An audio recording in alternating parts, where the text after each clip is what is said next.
सालों से युद्ध की मार झेल रहे अफगानिस्तान की ही नहीं, पूरी दुनिया की नजरें कतर में हो रही इंट्रा अफगान टॉक्स पर टिकी हैं। कतर की राजधानी दोहा में पहली बार अफगान सरकार और तालिबान शांति वार्ता की टेबल तक पहुंचे हैं।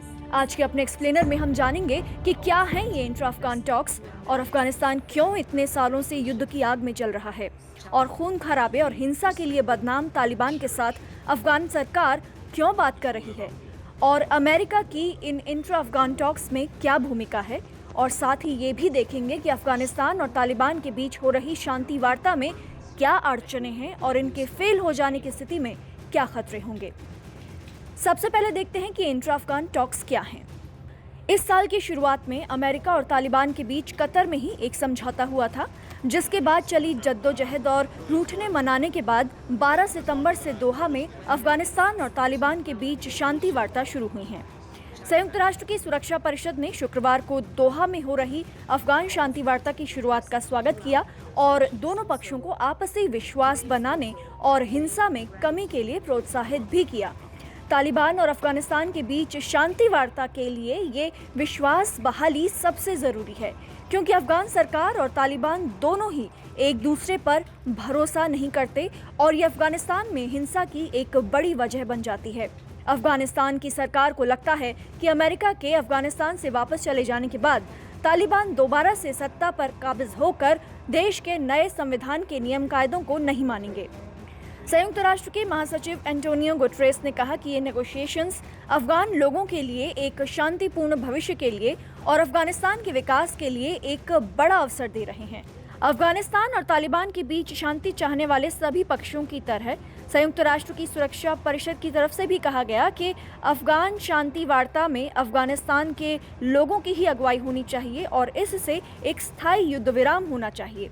साथ ही अफगानिस्तान के संघर्ष विराम के लिए कोई ऐसा राजनीतिक समाधान निकलना चाहिए जिसमें सभी राजनीतिक दल शामिल हों, और इसी कोशिश के लिए ये इंट्रा अफगान टॉक्स हो रही हैं।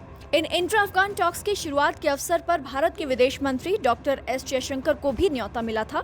वीडियो कॉन्फ्रेंसिंग के जरिए शामिल हुए डॉक्टर एस जयशंकर ने कहा था कि अफगानिस्तान में अल्पसंख्यकों, महिलाओं और कमजोर वर्गों के अधिकारों की रक्षा होनी चाहिए और हिंसा के मुद्दे का समाधान होना चाहिए। अब देखते हैं कि अफगानिस्तान आखिरकार क्यों इतने सालों से युद्ध की आग में जल रहा है।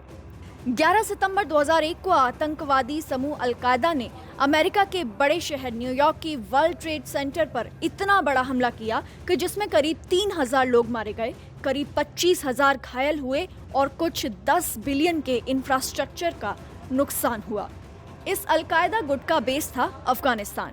इसके बाद अमेरिका ने अफगानिस्तान पर धावा बोल दिया।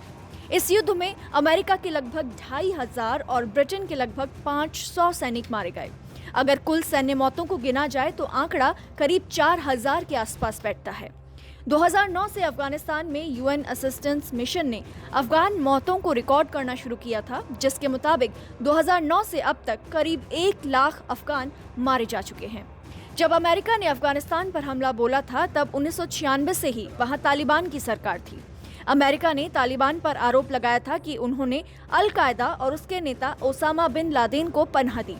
अमेरिकी राष्ट्रपति जॉर्ज डब्ल्यू बुश की सेनाओं ने तालिबान को सत्ता से बेदखल कर दिया था, लेकिन तालिबान अभी भी 40% अफगानिस्तान पर अपना नियंत्रण बनाए हुए है।